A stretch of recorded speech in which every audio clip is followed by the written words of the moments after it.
This is Edwin Gerard for the Review Zoo, and I'm here with Mike McHale, senior producer at Sega. And we're going to talk a little bit about Iron Man, the new game that's coming out May 2nd with the movie, right? That's right. Okay. Well, why don't you give us the premise, story? Okay, so game is loosely based off of the film, so you'll be able to play some of the action sequences in the film. But really, the game stands on its own. We've got about maybe 30% of film content, and then the rest is drawn from the Marvel Universe and from the Iron Man comics. You'll fight against classic supervillains like Titanium Man and Whiplash and some others, the Melter. So, you know, we're all big fans of the comic books, and we wanted to inject a lot of that into the game as well. Okay, I understand you got some voice actors for this movie, Robert Downey Jr. and Terrence Howard. Did you get anybody else? Yeah, so 3 actors from the film. The 2 you mentioned, also Sean Tube, who plays Yinsen, which is featured at the beginning of the film in the game.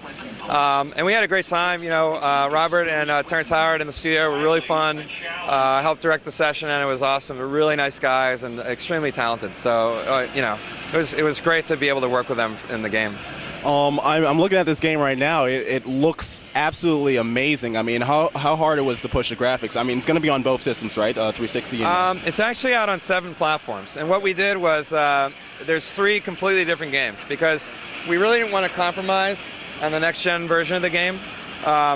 So the 360 and the PS3 are its complete own game. And we really pushed the hardware. It features these huge, massive maps with a million things going on screen. One of the things about Iron Man is he's so fast when he's in the air that we really had to give you enough space to fly around in. So the maps are just absolutely enormous.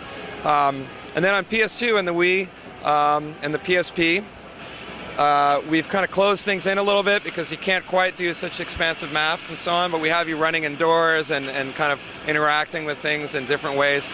So you have the same abilities, but the maps are different and the missions are different. And then the DS is a completely separate game because we use the D-pad and the touchscreen. And that game's really fun too. It's more of like a classic arcade shoot 'em up, kind of like Robotron or Desert Strike, a little more old school. Yeah. For the main platforms, would you compare the game to maybe a GTA premise, or is it fairly linear? Well, I mean, you know, I think it's carved out its own niche. So it's very open in the sense that we give you some, you know, missions to accomplish and some objectives, and you can really fly around though, and you don't really have to take a linear path. So it's really up to you how you want to take them on. You know, we give you a radar and a bunch of indicators on screen.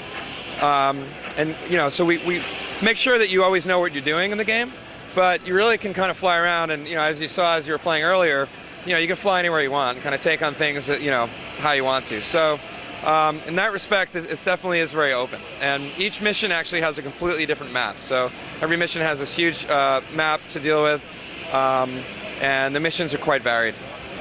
I got a little taste of the weapons, and for the sake of argument, you know, you mind explaining what kind of weapons that are going to be in the game when it's released? Sure. So in the next-gen game, you have direct access to a number of different weapons, and you can actually fire them all at the same time. So you've got your repulsors, which are the beams that shoot out of your hands. You've got something called a unibeam, which is your chest repulsor, which is a huge, massive beam that shoots out. So I like that very much. Yeah, it's very, very powerful, but you know, the downside on that is that it takes a long time to charge up and it uses a lot of energy. And then you've got also a weapon slot that you can upgrade in your suit, and you can arm missiles or grenades in that. And then also you can basically land on the ground and use your fists and just, you know, wail on things. And then also, as you saw, you can engage the enemies directly by grappling them. So there's a button you can hold, and every single weapon you can interact with in a different way. Yeah.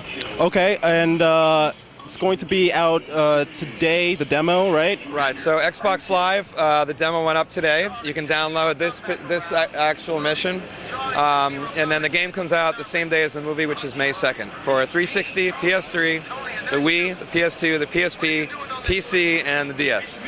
All right, there you have it, guys. You can try out the demo today on Xbox Live. Any chance on a PSN, PlayStation Network? Yes, that'll be launching soon. I don't have an exact date, but within about a week, it'll be also out on the PS3. They just revamped their store, if you notice. I don't know if you've gone on. So So that caused a little bit of delay. So yeah, we're getting that out very soon also. And there you have it. May 2nd, it's going to be out with the movie Iron Man.